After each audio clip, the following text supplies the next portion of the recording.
Okay, I'm changing my input shaft seal on my 2000 Ford Ranger with an M5R1 5-speed manual transmission. And so I got to pull out the old one. This is the front side. This is the back side.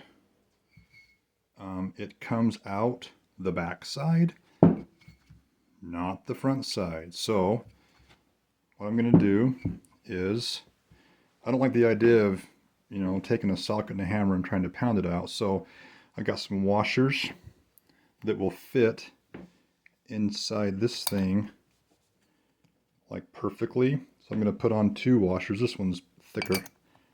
So now I got 2 washers right there. And then I'm going to use a piece of all thread and some nuts and a block behind it, and I'm going to pull it out.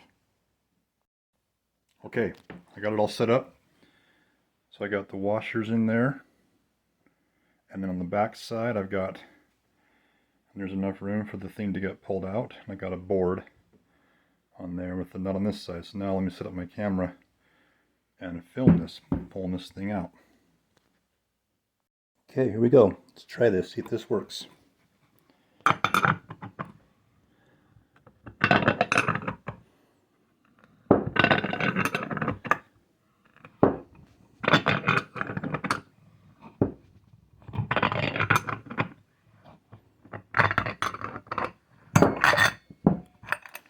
And just like that, it is out. Perfect, easy peasy.